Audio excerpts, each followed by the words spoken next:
ci turu Baay bi ak Doom ji ak xel mu sell mi na barki Yeesu Krista sunu borom ak coofeelu yàlla ak xel mu sell mi ñu boole ànd ak yéen ñépp mbokk yi ci jamono koor gi leenu toll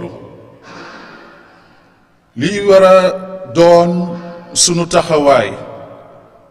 moo di ne lu war la itam ñu bàyyi xel ci sunu Sénégal gi li ñu war a gën a bàyyi xel bu baax a baax ci sas bi nu ànd bokk ñun ñépp ñi ki citoyen sénégalais moo tax du ñu noppee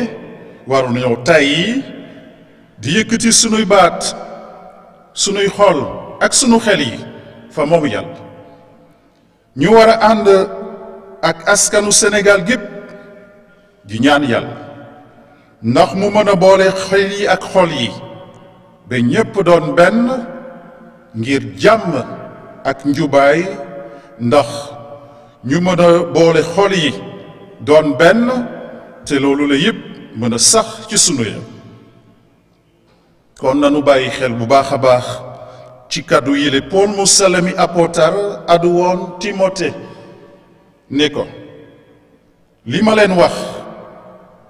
di ko dellu wax ci kaw lépp moo di ngeen di ñaan yàlla ñaani dagan te di ko gërëm ngir nit ñi ñépp ngir kilifay réew yi ak ñépp ñi am sañ-sañ ndax ñu mën a dund ci jàmm ak jàmbur nit ñi ñépp gëm ne ñu gëm te am fayda ñaan gu ni mel moo tax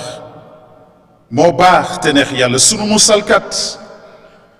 ndege bëgg na nit ñi ñépp jot ci mucc gi te nu mën a xam dëgg gi gépp. L'apôtre Paul, s'adressant à Timothée, appelle pour qu'on prie pour ceux qui nous gouvernent. Voilà ce qu'il dit. J'insiste avant tout pour qu'on fasse des prières de demande, d'intercession et d'action de grâce pour tous les hommes, pour les chefs d'État et pour ceux qui ont des responsabilités, afin que nous puissions mener notre vie dans le calme et la sécurité. Voilà une prière que Dieu notre Sauveur peut accepter, dit l'apôtre Paul, car il veut que tous les hommes soient sauvés et arrivent à connaître pleinement la vérité. Cet appel de l'apôtre Paul est bien d'actualité aujourd'hui. Dans notre Sénégal d'aujourd'hui, nous sommes appelés à prier pour ceux qui nous gouvernent, pour ceux qui détiennent les rênes du pouvoir, pour toutes les personnes, hommes et femmes, qui ont une part de responsabilité dans ce pays. Mais nous avons aussi ce devoir à assumer, c'est-à-dire il nous faut être comme chrétiens, mais aussi comme pleinement citoyens, il nous faut être de véritables témoins de la justice, de la paix. Il nous faut être des artisans de cette unité nationale qui fait de nous tous des frères et sœurs en un seul Dieu. mbokk yi ñaan gi war na bépp gëmkat ku mu banti doon ndaxam sax sas la ci ñun chrétien rawatina ci koor gi ne lu toll ndege mooy wone ne danoo amee kóolute ak takkute ci moom yàlla waaye nag bu ñu fàtte ne sunu ite ñaan war na ànd ak jëf ju mët bu ràññeeku ñaan gi lu baax la lu rafet la naam lu mëtanaaw la waaye ñaan gi kese doyul ni ki gëmkat sunu ite ñaan dafa war ànd ak taxawaay bu méngoo ak yoonu dëgg gi ci kaw njubaay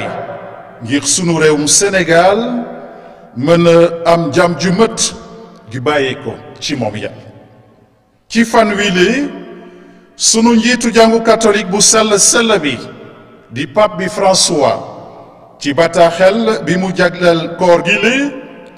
dellu na dinu tegtal ab taxawaay bi nuy fàttali ne sunu ñaan war na ànd ak jëf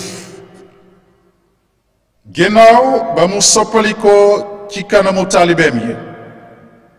te ñilee daanu ci suuf ndege tiitaange Yeesu àdduna leen ne jóg leen bu leen tiit relevez-vous n'ayez pas peur Pape bi nee na koor gi moo di jamono bi nuy may ñu mën a waajal xewte Pâques ji ci kaw ngëm ci kaw yaakaar ak coofeel waaye moo ngi nuy fàttali itam ne mënuñoo ñàkk dëkk di dundi kump coofeelu yàlla ngir mën a àgg ci xewte Pâques ji li faw ñu nangu jaar ci coono ak mettitu croix ba Yeesu ci boppam àddu woon na taalibeem ya ne leen ku ma bëgg roy war na xuuf bànneexu boppam gàddu croix bër bu set te topp ci man ndegi ku bëgg musal bakkanam di nga ko ñàkk waaye ku nangu ñàkk bakkanam ngir man di nga ko musal mu teg ca nenu lu mu njëriñ nga jot alalu àdduna si sëpp soo ñàkkee sa bakkan Le Christ Jésus s'adressant à ses disciples, leur rappelant la condition de l'être disciple, les appelait à une prise de conscience réelle, c'est-à-dire à oser porter la croix. Celui qui veut être mon disciple, nous dit Jésus,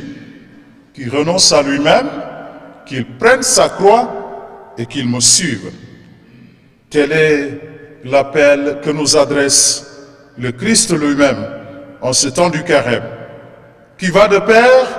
avec cette ferme volonté de devoir suivre le Christ sur le chemin de la croix, sur le chemin de la passion, en acceptant avec foi et espérance les souffrances et les angoisses de ce temps. nangu jóg taxaw te bañ a tiit waaw oote bi la Yeesu adu woon taalibeem yi méngoon na ak li war a doon sunu taxawaay bi gën ci ñun yi di chrétien mu di sunu taxawaay ni ki chrétien maanaam sunu taxawaay ci biir jàngu bi mu di itam sunu taxawaay ni ki citoyen maanaam sunu taxawaay ci sunu réewum Sénégal ci gàttal mën nañoo dendale ñaari taxawaay yi le maanaam sunu taxawaay ni ki gëmkat ak sunu taxawaay ni ki citoyen sénégalais waaw ñaari ñile mënees nañu leen dendale ak taxawaay bi nu ràññee woon ci Paul mu sell mi apôtar moom mi nekkoon bëgg néegu yàlla a surga bu takk woon ci Kirist mu di ab taxawaay bu ñu mën a tënk ci kàddu yile ca bataaxel ba Paul mu sell mi jëkk bind waa Korint ne lépp li ngeen di def leen ko ngir ndamu yàlla bu leen xatal kenn ci seeni morom mu di yaawur mu di yiifar mu di kenn ki bokk ci jàngu bi na ngeen roy suma jikko man saa su nekk ak fu nekk dama jéem a déggoo ak nit ku nekk daw ma ut suma njëriñu bopp waaye njëriñu ñëpp laa doon ut ndax ñu mën a mucc na ngeen ma roy ndege man Krista bi laa di topp. Saint Paul se présente comme un modèle à suivre, un modèle dans notre monde d'aujourd'hui. Nous sommes appelés en tant que chrétiens à accomplir notre vocation de baptiser, c'est-à-dire à vivre dans la fidélité au Christ, à être témoin de cette vérité au cœur de ce monde. Comme citoyens sénégalais, nous sommes appelés aussi à assumer notre devoir de citoyens, et ceci pleinement, en quoi faisant? En nous conformant à la réelle volonté de Dieu, qui veut que tous les hommes aient la paix. Cela passe inévitablement par une attitude de prise de conscience réelle qui nous amène alors à fuir tout ce qui peut nous dissocier, tout ce qui peut rompre ce lien d'unité en ce monde. nous sommes tout simplement appelés en tant que chrétiens et citoyens à vivre dans la solidarité, dans la paix et dans la concorde. Kon sunu jógee taxaw ci koor gi li ci kaw ngëm ci kaw yaakaar ak coofeel sunu fas yéene itam mëtali sunu sas ni ki citoyen nan ko njëkki ci sunu taxawaay gi nuy wane ne lépp moo ngi bàyyi ko ci moom Yàlla sunu taxawaay war na doon ngir ndamu Yàlla pour la gloire de Dieu li mu tekki moo di ne sunuy wax na sunuy kàddu doon i kàddu yu neex Yàlla sunuy jëf na sunuy jëf doon la nuy fàttali Yàlla maanaam nanu jëfe Yàlla nu moytu fitna xiiro ŋaayoo siibante te bu ñu fàtte itam ne ndamu Yàlla moo di ndamu nit ki ci boppam ndege nit dafa doon mbindeef bu Yàlla sàkk ci melokaanam ak ci samadaayam.